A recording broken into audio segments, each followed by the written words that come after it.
Hi guys, how's life? Back with me again on my Positivity YouTube channel. Today I'm gonna read the continuation of Wild Darling Story Part 13. Hope you enjoy it. Happy listening! I took a deep breath and watched the war between them when one of the girls cried and said, "Oh God, hope I see that girl is wearing a shroud. You have destroyed our house and our family. I said it again that I want to see you in a shroud. What do you have to do with your fighting?" "Did I force him?" asked Fariba to herself. Karim called, "Didn't I tell you not to leave the room? You don't understand human's language." Until he moved towards me, I got up and quickly entered the room. I saw his nervous face and red eyes. The color jumped from my face and I ran to the window and I put one leg outside of the window until he took a step.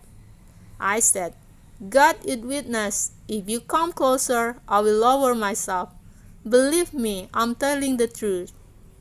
Karim said, "Come around, this way please, come back Fariba." Fariba said, "After all, why do all of your women threaten to kill others?"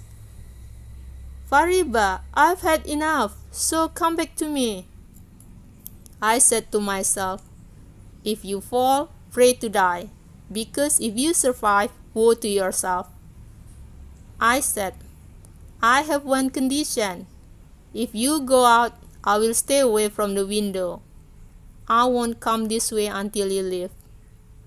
Karim gritted his teeth and took a deep breath and said, "That's right. But you didn't get out of the room until I told you."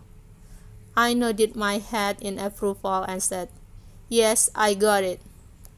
He went out of the room and closed the door so hard that a piece of straw was torn from the wall and fell down.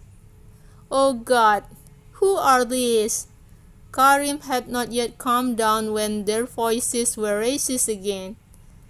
I was looking towards the yard when I noticed all female neighbors take their head out of their windows and watch this yard. Let's see what happened to Safura.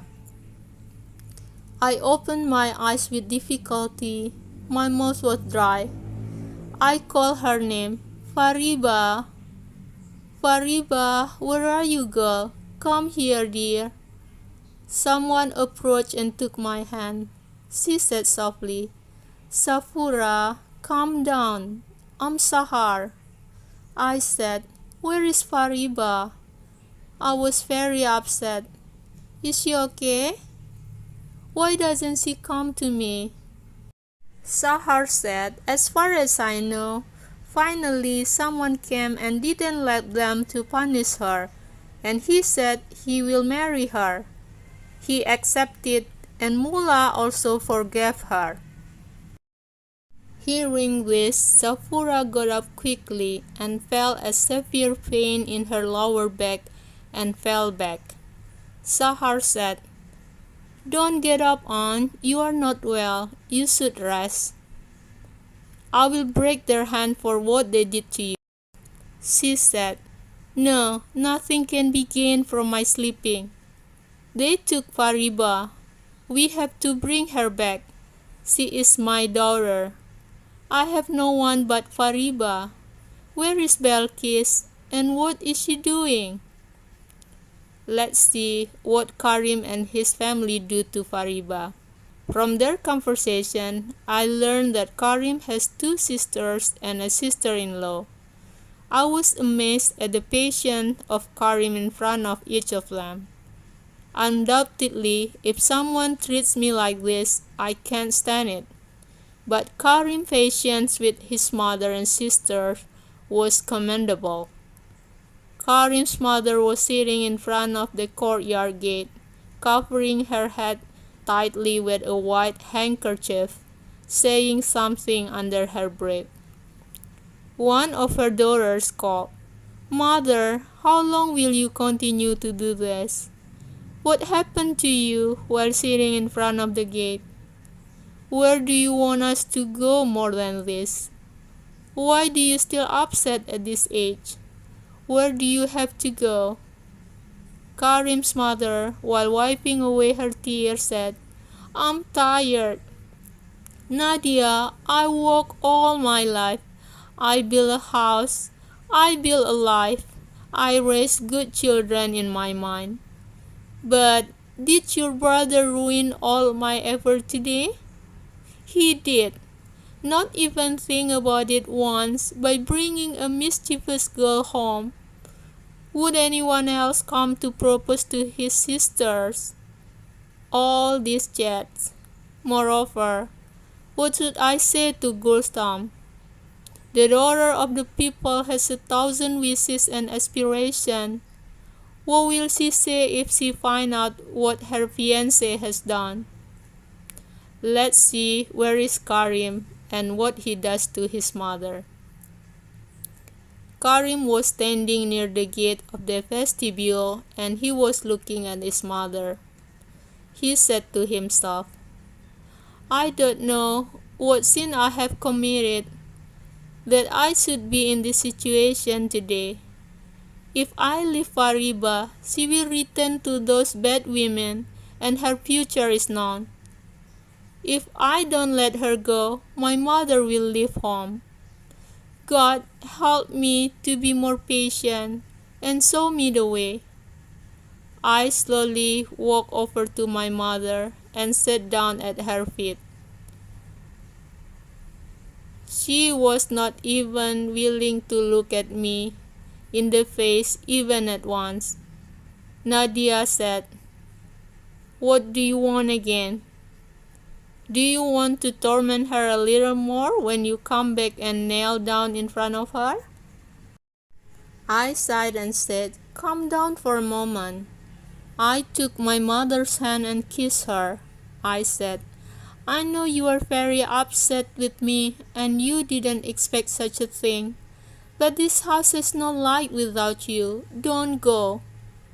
I will go and I will take her with me. My mother came back and said, Well, now this girl is so important that you leave the house with her. Who do you entrust your sisters to? I'm alive today. God knows whether I will see the light of tomorrow or not. What happened to you today? Where has your zeal and masculinity gone? I said, Nothing has gone anywhere, mother. I'm the same Karim who came out of this gate in the morning. The only difference is that you are not the mother I knew. Nadia said, Enough, Karim. Did you roll up your sleeves today to ruin your mother's name? What are you saying? I said, You stop. Why don't you listen to me once? I had to. My mother took my hand and said, What made you bring home a girl with a bad deed to live with your sisters? Tell me to be convinced. I'm old and weak, and I don't understand the issues around me. Tell me, my son, why did I not understand that I'm behaving so irrationally? I saw the face of my mother and Nadia and said that Fariba has no parents. She lost both of them when she was only 8 years old, and she is forced to live in the house of bad women. She was sentenced to 100 lashes today for not committing a sin. God knows what would have happened to her if I had not accepted her as a wife in front of the mullah. The people I know did not leave Fariba after the whipping. Tell me, mother, where is my fault?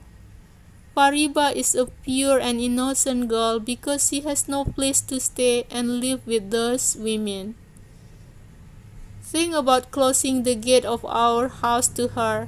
What will happen to her? My mother was silent and did not say anything. I looked at Nadia and said, Imagine yourself instead of this girl for a few minutes. Nadia said, Repent, repent. Why do you compare me to her? I said, No comparison. Imagine yourself in her place. Think once. What do you do when you are left alone in the street at this age? That's all for now, guys. Hope you enjoyed the story. I'm gonna see you soon in Wild Darling Story Part 14. Don't miss it. By the way, don't forget to like, comment, and subscribe. See ya!